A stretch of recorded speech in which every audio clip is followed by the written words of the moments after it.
Chapter 9. Letter, Mina Harker to Lucy Westenra. Budapest, 24th of August. My dearest Lucy, I know you will be anxious to hear all that has happened since we parted at the railway station at Whitby. Well, my dear, I got to Hull all right and caught the boat to Hamburg and then the train on here. I feel that I can hardly recall anything of the journey except that I knew I was coming to Jonathan, and that as I should have to do some nursing, I had better get all the sleep I could. I found my dear one, oh, so thin and pale and weak-looking. All the resolution has gone out of his dear eyes, and that quiet dignity which I told you was in his face has vanished. He is only a wreck of himself, and he does not remember anything that has happened to him for a long time past. At least, he wants me to believe so, and I shall never ask. He has had some terrible shock, and I fear it might tax his poor brain if he were to try and recall it. Sister Agatha, who is a good creature and a born nurse, tells me that he has raved of dreadful things whilst he was off his head. I wanted her to tell me what they were, but she would only cross herself and say she would never tell, that the ravings of the sick were the secrets of God, and that if a nurse, through her vocation, should hear them, she should respect her trust. She is a sweet, good soul, and the next day, when she saw I was troubled, she opened up the subject again, and after saying that she could never mention what my poor dear raved about, added, "I can tell you this much, my dear, that it was not about anything which he has done wrong himself, and you, as his wife-to-be, have no cause to be concerned.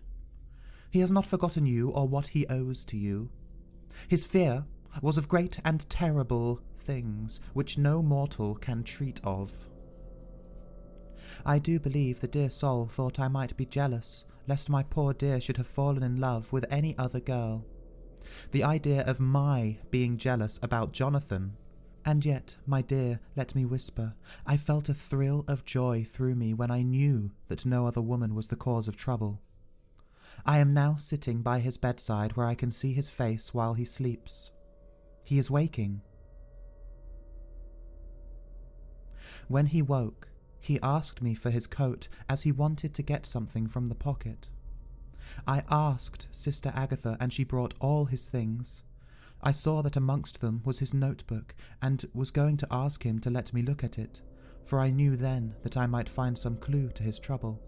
But I suppose he must have seen my wish in my eyes, for he sent me over to the window, saying he wanted to be quite alone for a moment. Then he called me back, and when I came he had his hand over the notebook, and he said to me very solemnly, Wilhelmina. I knew then that he was in deadly earnest, for he has never called me by that name since he asked me to marry him. You know, dear, my ideas of the trust between husband and wife. There should be no secret, no concealment. I have had a great shock, and when I try to think of what it is I feel, my head spin round, and I do not know if it was all real or the dreaming of a madman. You know I have had brain fever, and that is to be mad. The secret is here, and I do not want to know it.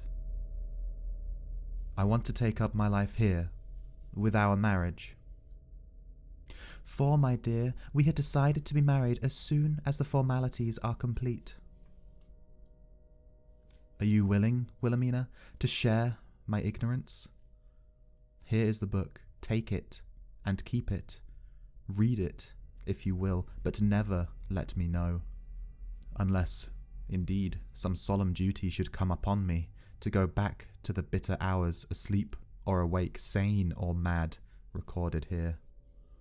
He fell back exhausted, and I put the book under his pillow and kissed him. I have asked Sister Agatha to beg the Superior to let our wedding be this afternoon, and am waiting her reply. She has come and told me that the chaplain of the English Mission Church has been sent for. We are to be married in an hour, or as soon after as Jonathan wakes. Lucy, the time has come and gone. I feel very solemn, but very happy. Jonathan woke a little after the hour, and all was ready, and he sat up in bed, propped up with pillows. He answered his "I will" firmly and strongly. I could hardly speak. My heart was so full that even those words seemed to choke me. The dear sisters were so kind. Please God, I shall never forget them, nor the grave and sweet responsibilities I have taken upon me. I must tell you of my wedding present. When the chaplain and the sisters had left me alone with my husband, oh Lucy, it is the first time I have written the words "my husband," left me alone with my husband, I took the book from under his pillow and wrapped it up in white paper and tied it with a little bit of pale blue ribbon which was round my neck, and sealed it over the knot with sealing wax, and for my seal I used my wedding ring. Then I kissed it and showed it to my husband, and told him that I would keep it so, and then it would be an outward and visible sign for us all our lives that we trusted each other, that I would never open it unless it were for his own dear sake or for the sake of some stern duty. Then he took my hand in his, and oh Lucy, it was the first time he took his wife's hand, and said that it was the dearest thing in all the wide world, and that he would go through all the past again to win it if need be. The poor dear meant to have said a part of the past, but he cannot think of time yet, and I shall not wonder if at first he mixes up not only the month but the year. Well, my dear, what could I say? I could only tell him I was the happiest woman in all the wide world, and that I had nothing to give him except myself, my life, and my trust, and that with these went my love and duty for all the days of my life. And, my dear, when he kissed me and drew me to him with his poor, weak hands, it was like a very solemn pledge between us. Lucy, dear, do you know why I tell you all this?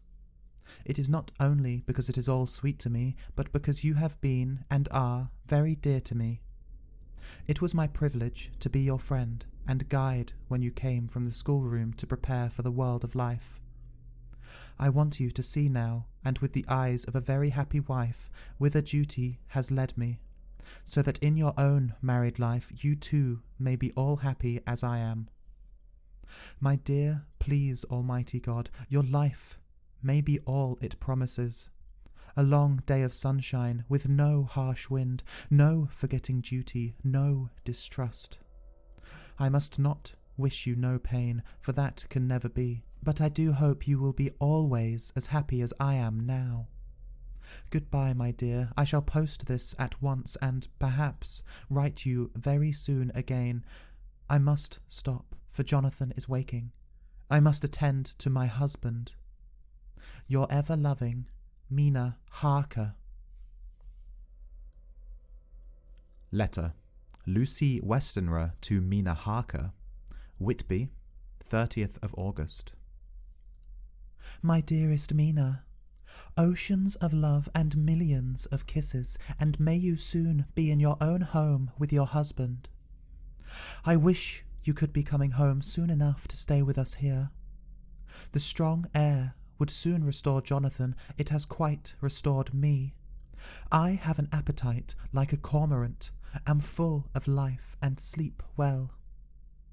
You will be glad to know that I have quite given up walking in my sleep. I think I have not stirred out of my bed for a week. That is when I once got into it at night. Arthur says I am getting fat. By the way, I forgot to tell you that Arthur is here. We have such walks and drives and rides and rowing and tennis and fishing together, and I love him more than ever. He tells me that he loves me more, but I doubt that, for at first he told me he couldn't love me more than he did. But this is nonsense. There he is, calling to me, so no more just at present from your loving Lucy. P.S.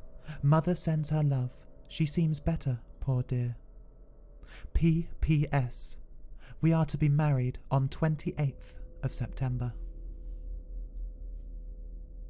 Dr. Seward's Diary, 20th of August. The case of Renfield grows even more interesting. He has now so far quieted that there are spells of cessation from his passion. For the first week after his attack, he was perpetually violent. Then, one night, just as the moon rose, he grew quiet and kept murmuring to himself, "Now I can wait. Now I can wait." The attendant came to tell me, so I ran down at once to have a look at him. He was still in the straight waistcoat and in the padded room, but the suffused look had gone from his face, and his eyes had something of their old pleading, I might almost say cringing, softness. I was satisfied with his present condition and directed him to be relieved. The attendants hesitated, but finally carried out my wishes without protest. It was a strange thing that the patient had humor enough to see their distrust, for, coming close to me, he said in a whisper, all the while looking furtively at them, "They think I could hurt you. Fancy me hurting you. The fools." It was soothing, somehow, to the feelings I find myself dissociated even in the mind of this poor madman from the others. But all the same, I do not follow his thought. Am I to take it that I have anything in common with him, so that we are, as it were, to stand together? Or has he to gain from me some good so stupendous that my well-being is needful to him? I must find out later on. Tonight he will not speak. Even the offer of a kitten or even a full-grown cat will not tempt him. He will only say, "I don't take any stock in cats. I have more to think of now, and I can wait. I can wait." After a while I left him. The attendant tells me that he was quiet until just before dawn, and that then he began to get uneasy, and at length violent, until at last he fell into a paroxysm which exhausted him so that he swooned into a sort of coma. 3 nights has the same thing happened. Violent all day, then quiet from moonrise to sunrise. I wish I could get some clue to the cause. It would almost seem as if there were some influence which came and went. Happy thought, we shall tonight play sane wits against mad ones. He escaped before without our help. Tonight he shall escape with it. We shall give him a chance, and have the men ready to follow him in case they are required. 23rd of August. The unexpected always happens. How well Disraeli knew life. Our bird, when he found the cage open, would not fly, so all our subtle arrangements were for naught. At any rate, we have proved one thing, that the spells of quietness last a reasonable time. We shall in future be able to ease his bonds for a few hours each day. I have given orders to the night attendant merely to shut him in the padded room, when once he is quiet, until an hour before sunrise. The poor soul's body will enjoy the relief even if his mind cannot appreciate it. Hark, the unexpected again. I am called. The patient has once more escaped. Later. Another night adventure. Renfield artfully waited until the attendant was entering the room to inspect. Then he dashed out past him and flew down the passage. I sent word for the attendants to follow. Again, he went into the grounds of the deserted house, and we found him in the same place pressed against the old chapel door. When he saw me, he became furious, and had not the attendant seized him in time, he would have tried to kill me. As we were holding him, a strange thing happened. He suddenly redoubled his efforts and then, as suddenly, grew calm. I looked round instinctively, but could see nothing. Then I caught the patient's eye and followed it, but could trace nothing as it looked into the moonlit sky except a big bat, which was flapping its silent and ghostly way to the west. Bats usually wheel and flit about, but this one seemed to go straight on as if it knew where it was bound for, or had some intention of its own. The patient grew calmer every instant, and presently said, "You needn't tie me, I shall go quietly." Without trouble, we came back to the house. I feel there is something ominous in his calm, and shall not forget this night. Lucy Westenra's Diary. Hillingham, 24th of August. I must imitate Mina, and keep writing things down. Then we can have long talks when we do meet. I wonder when it will be. I wish she were with me again, for I feel so unhappy. Last night I seemed to be dreaming again, just as I was at Whitby. Perhaps it is the change of air, or getting home again. It is all dark and horrid to me, for I can remember nothing. But I am full of vague fear, and I feel so weak and worn out. When Arthur came to lunch, he looked quite grieved when he saw me, and I hadn't the spirit to try to be cheerful. I wonder if I could sleep in Mother's room tonight. I shall make an excuse and try. 25th of August. Another bad night. Mother did not seem to take to my proposal. She seemed not too well herself, and doubtless she fears to worry me. I tried to keep awake, and succeeded for a while, but when the clock struck 12, it waked me from a doze, so I must have been falling asleep. There was a sort of scratching or flapping at the window, but I did not mind it, as I remember no more. I suppose I must have then fallen asleep. More bad dreams. I wish I could remember them. This morning I am horribly weak. My face is ghastly pale, and my throat pains me. It must be something wrong with my lungs, for I don't ever seem to get enough air. I shall try to cheer up when Arthur comes, or else I know he will be miserable to see me so. Letter.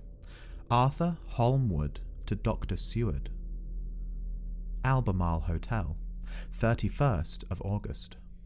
My dear Jack, I want you to do me a favour. Lucy is ill. That is, she has no special disease, but she looks awful, and is getting worse every day. I have asked her if there is any cause. I do not dare to ask her mother, for to disturb the poor lady's mind about her daughter in her present state of health would be fatal.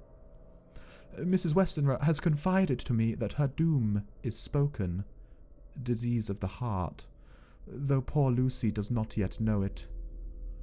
I am sure that there is something preying on my dear girl's mind.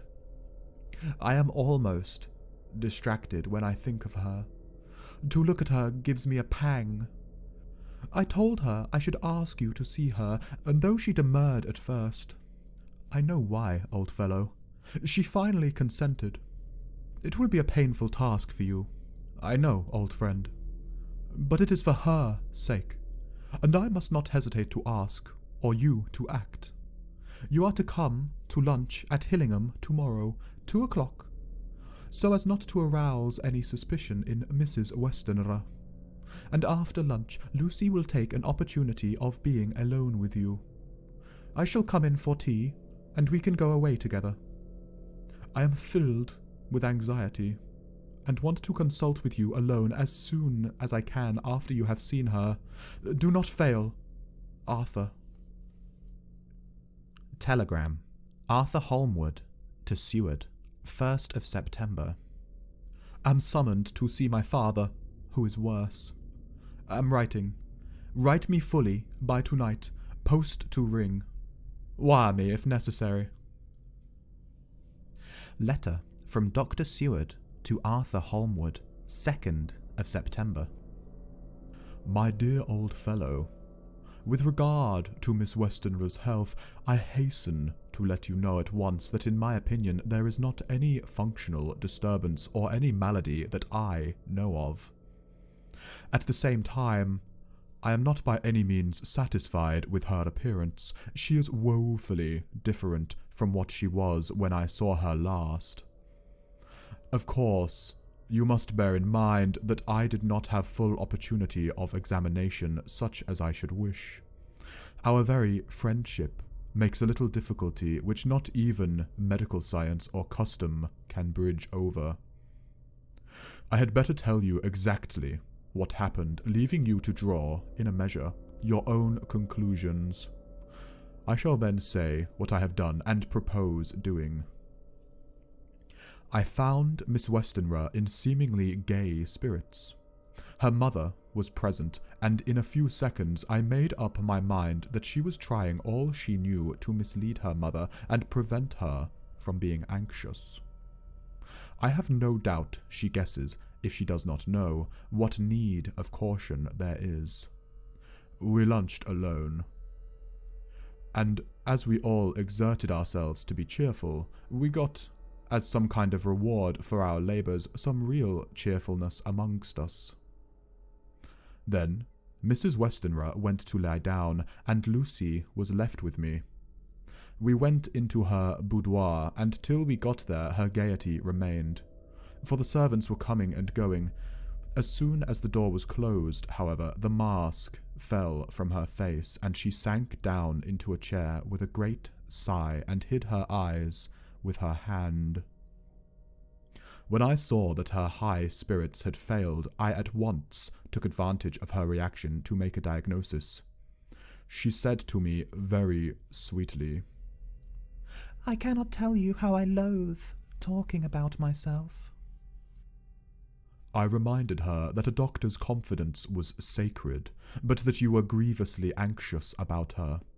She caught on to my meaning at once, and settled that matter in a word. Tell Arthur everything you choose. I do not care for myself, but all for him. So I am quite free. I could easily see that she is somewhat bloodless, but I could not see the usual anemic signs, and by a chance I was actually able to test the quality of her blood, for in opening a window which was stiff a cord gave way, and she cut her hand slightly with broken glass. It was a slight matter in itself, but it gave me an evident chance, and I secured a few drops of the blood and have analysed them. The qualitative analysis gives a quite normal condition, and shows, I should infer, in itself a vigorous state of health. In other physical matters, I was quite satisfied that there is no need for anxiety, but as there must be a cause somewhere, I have come to the conclusion that it must be something mental. She complains of difficulty in breathing satisfactorily at times, and of heavy, lethargic sleep, with dreams that frighten her, but regarding which she can remember nothing. She says that as a child she used to walk in her sleep, and that when in Whitby the habit came back, and that once she walked out in the night and went to East Cliff, where Miss Murray found her. But she assures me that of late the habit has not returned. I am in doubt, and so have done the best thing I know of. I have written to my old friend and master, Professor Van Helsing of Amsterdam, who knows as much about obscure diseases as anyone in the world. I have asked him to come over, and as you told me that all things were to be at your charge, I have mentioned to him who you are and your relations to Miss Westenra. This, my dear fellow, is in obedience to your wishes, for I am only too proud and happy to do anything I can for her.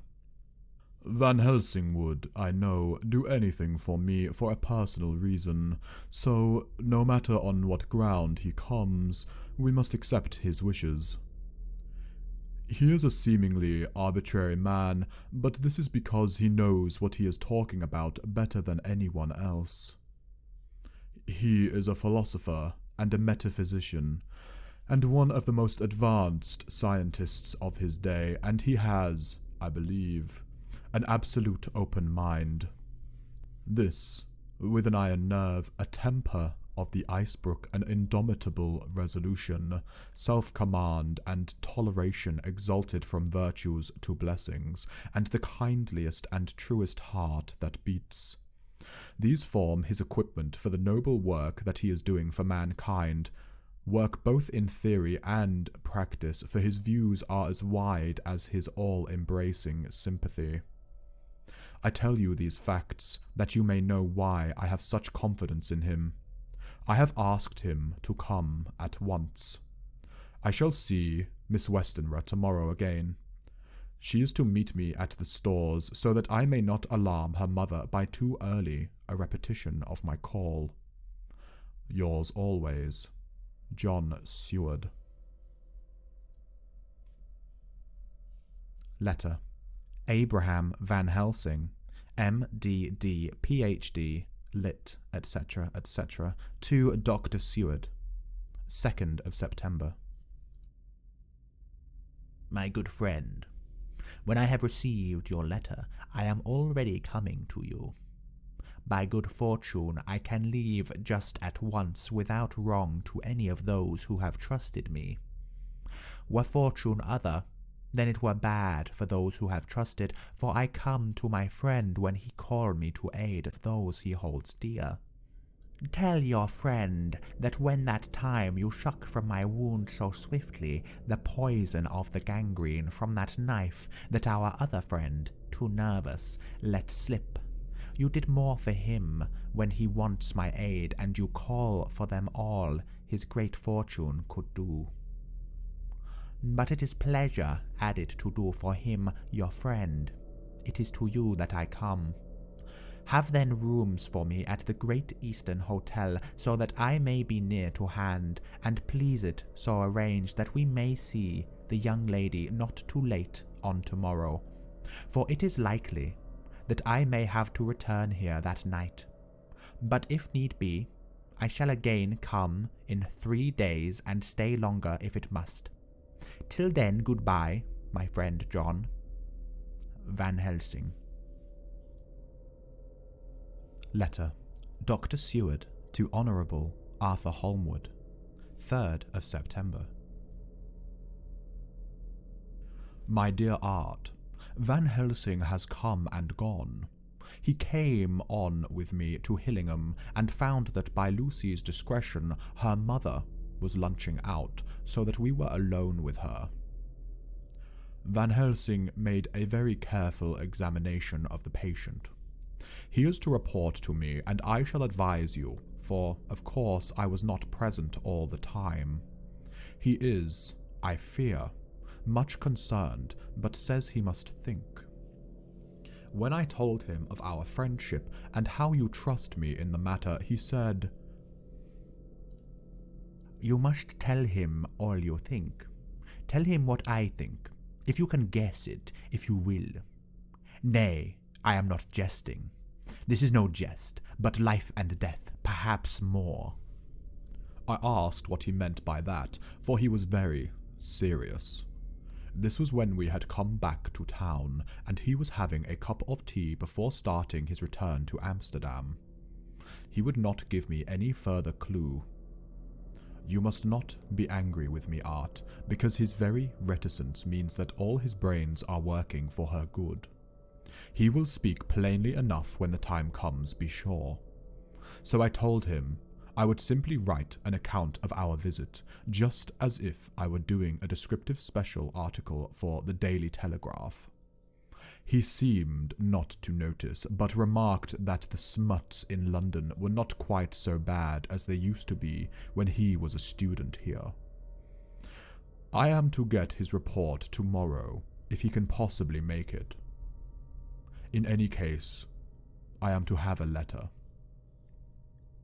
Well, as to the visit, Lucy was more cheerful than on the day I first saw her, and certainly looked better.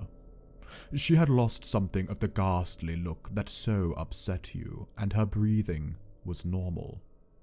She was very sweet to the professor, as she always is, and tried to make him feel at ease, though I could see that the poor girl was making a hard struggle for it. I believe Van Helsing saw it too, for I saw the quick look under his bushy brows that I knew of old. Then he began to chat of all things except ourselves and diseases, and with such an infinite geniality that I could see poor Lucy's pretense of animation merge into reality. Then, without any seeming change, he brought the conversation gently round to his visit and suavely said, "My dear young miss, I have so great pleasure, because you are so much beloved. That is much, my dear. Ever were there that which I do not see. They told me you were down in the spirit, and that you were of ghastly pale. To them I say, poof!" And he snapped his fingers at me and went on. "But you, I shall allow them how wrong they are. How can he?" And he pointed at me with the same look and gesture as with which once he pointed me out to his class on, or rather after, a particular occasion which he never fails to remind me of. "Know anything of young ladies? He has his madmen to play with, and to bring them back to happiness and to those that love them. It is much to do. Oh, there are rewards, in that we can bestow such happiness. But the young ladies, he has no wife nor daughter, and the young do not tell themselves to the young, but to the old, like me, who have known so many sorrows and the causes of them. So, my dear, we will send him away to smoke a cigarette in the garden, whilst you and I have little talk to ourselves." I took the hint and strolled about, and presently the professor came to the window and called me in. He looked grave, but said, "I have made careful examination, but there is no functional cause. With you I agree that there has been much blood lost. It has been, but is not, but the conditions of her are in no way anemic. I have asked her to send me her maid, that I may ask just 1 or 2 questions, that so I may not chance to miss anything. I know well what she will say, and yet there is cause. There is always cause for everything. I must go back home and think. You must send to me the telegram every day, and if there be cause I shall come. The disease, for not to be all well is a disease, interests me, and the sweet young dear, she interests me too. She charms me, and for her, if not for you or disease, I come." As I tell you, he would not say a word more, even when we were alone. And so now, Art, you know all I know. I shall keep stern watch. I trust your poor father is rallying. It must be a terrible thing to you, my dear old fellow, to be placed in such a position between 2 people who are both so dear to you. I know your idea of duty to your father, and you are right to stick to it. But, if need be, I shall send you word to come at once to Lucy. So do not be over-anxious unless you hear from me. Dr. Seward's Diary, 4th of September. zoophagous patient still keeps up our interest in him. He had only one outburst, and that was yesterday at an unusual time. Just before the stroke of noon, he began to grow restless. The attendant knew the symptoms and at once summoned aid. Fortunately, the men came at a run and were just in time, for at the stroke of noon, he became so violent that it took all their strength to hold him. In about 5 minutes, however, he began to get more and more quiet, and finally sank into a sort of melancholy, in which state he has remained up to now. The attendant tells me that his screams whilst in the paroxysm were really appalling. I found my hands full when I got in, attending to some of the other patients who were frightened by him. Indeed, I can quite understand the effect, for the sounds disturbed even me, though I was some distance away.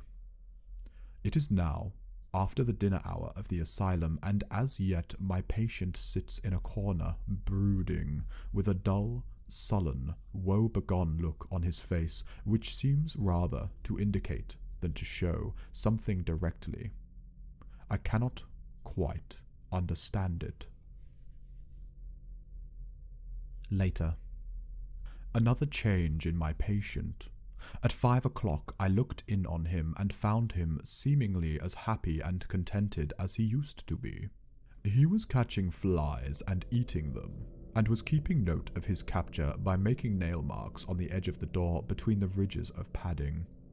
When he saw me, he came over and apologized for his bad conduct and asked me in a very humble, cringing way to be led back to his own room and to have his notebook again. I thought it well to humour him, so he is back in his room with the window open. He has the sugar of his tea spread out on the windowsill and is reaping quite a harvest of flies. He is not now eating them, but putting them into a box, as of old, and is already examining the corners of his room to find a spider. I tried to get him to talk about the past few days, for any clue to his thoughts would be of immense help to me, but he would not rise. For a moment or two he looked very sad, and said in a sort of faraway voice, as though saying it rather to himself than to me, All over. All over. He has deserted me. No hope for me now unless I do it for myself. Then, suddenly turning to me in a resolute way, he said, Doctor, won't you be very good to me and let me have a little more sugar? I think it would be good for me. And the flies? I said. Yes, the flies like it too, and I like the flies, therefore I like it. And there are people who know so little as to think that madmen do not argue. I procured him a double supply and left him as happy a man as, I suppose, any in the world. I wish I could fathom his mind. Midnight. Another change in him.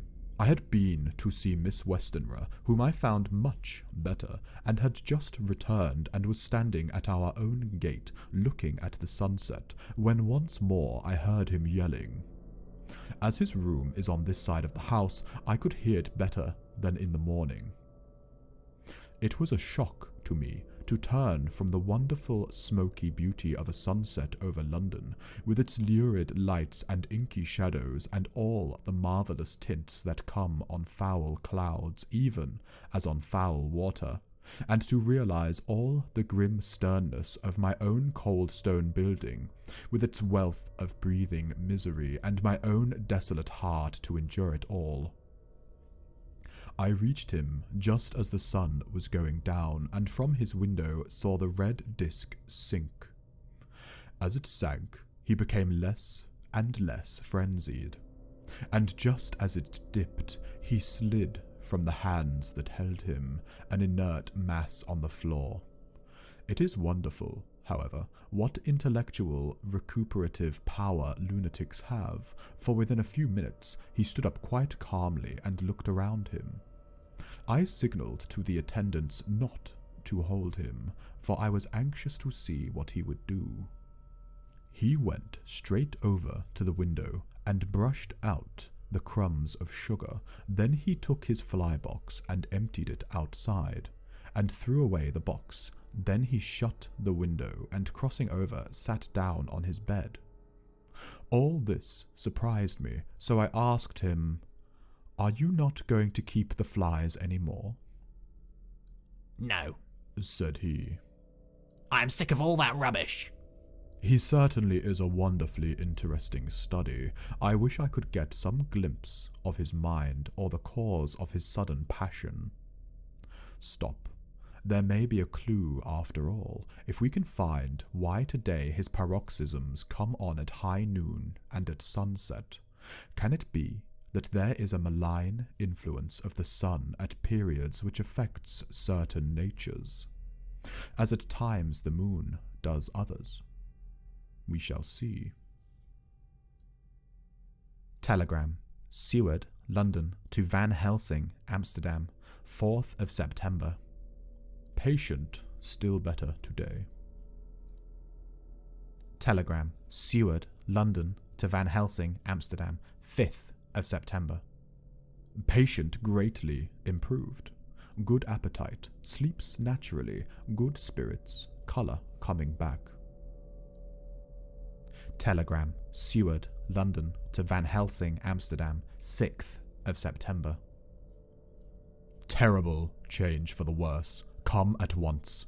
Do not lose an hour. I hold over telegram to Holmwood till have seen you.